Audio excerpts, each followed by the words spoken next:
Welcome back. We've got a treat today. We've got a delightful young lady from our community right here, Brittany Hawes.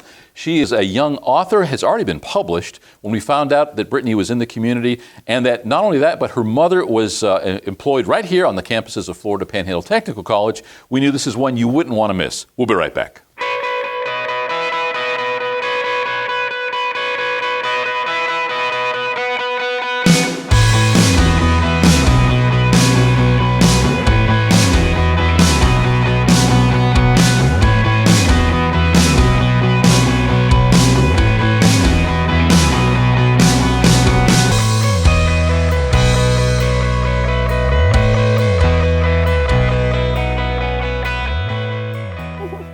Welcome back. As mentioned, our guest today is Brittany Hawes.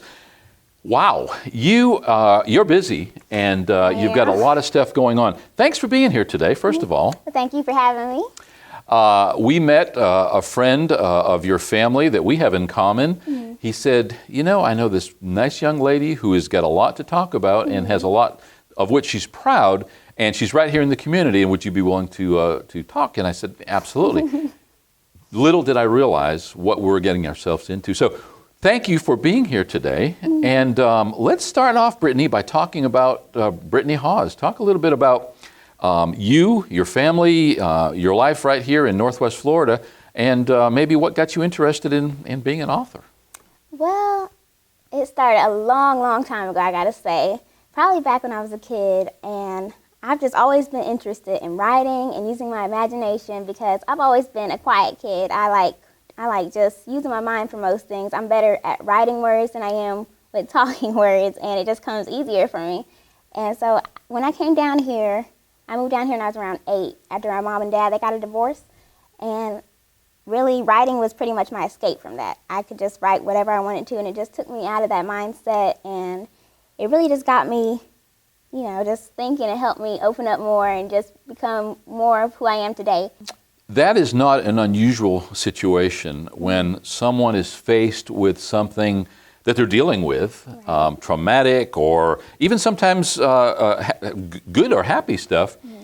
They kind of withdraw a little bit and they express themselves through alternate means. We found when I was in my years in radio that many times a disc jockey was most alive and a real personality when he was in the booth in the dark with just a microphone, but you get him amongst people and he didn't really want to talk a whole lot. Right. Kind of an interesting start. So the way I understand it then is that you started writing, expressing yourself that way. What happened from there?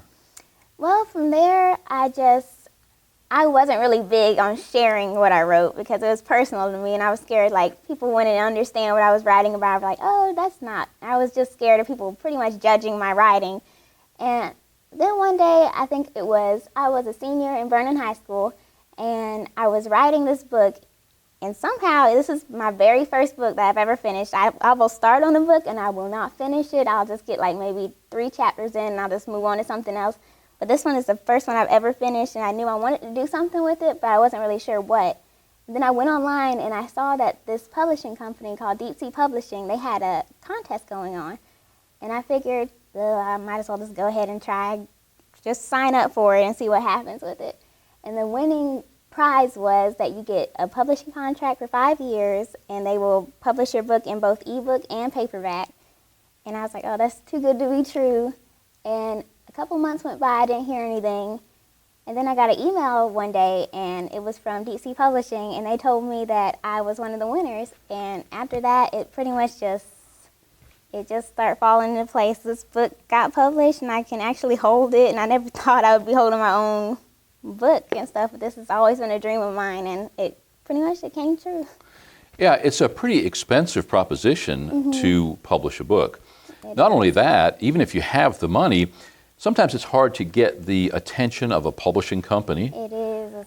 There's editors involved. It's quite an expensive industry. It is. And there's a reason why there are only 30 or 40 artists or authors that stay there at that top level.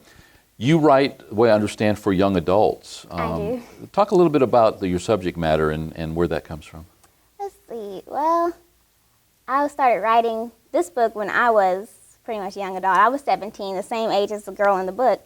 And I figured I pretty much had a good perspective on what was going on in a 17-year-old's mind because most authors nowadays who write for young adults are maybe in their 30s and stuff, and it's kind of past that time. So I thought maybe people would want to read from, somebody who's like living in that mindset right then. So that's why I really enjoy young adult, and I also enjoy writing fantasy and action because pretty much I am a big geek, and I like writing about mystical stuff and stuff that you don't see every day.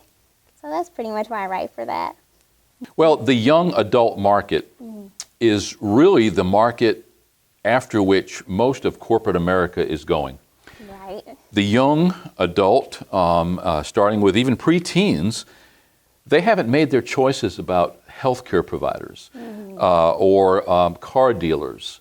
And they're just getting to the age where they're going to start paying for their own meals in restaurants and making those choices. So the corporate world definitely targets that tweeners on up to the early 20s as that group of people who are going to have disposable income. They're just starting to get good jobs. They're just starting to have a pocket full of money in some cases. So they're going to be deciding what healthcare providers they're going to use, what insurance companies they're going to use.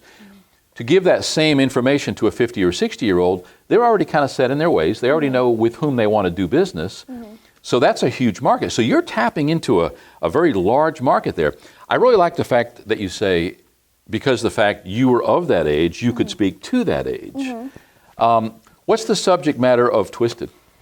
Twisted is really about, for me, the love of family and how society views people who are pretty much on the lower end of the totem pole, like the homeless people, people who are like lower class citizens, people who get looked down upon. And I was pretty much trying to, since, like you said, we're talking about young adults, people who are just starting to get opinions of their own. They're really easily influenced, because I know I was at that age, and especially the younger ones, like 12, 13, and you really don't want to feed them some of the stuff in nowadays that you see in young adults that you're like, Not exactly proud of? Yeah, that's why with this book I wanted to make something like a heroine that people could be proud of and somebody who they could follow after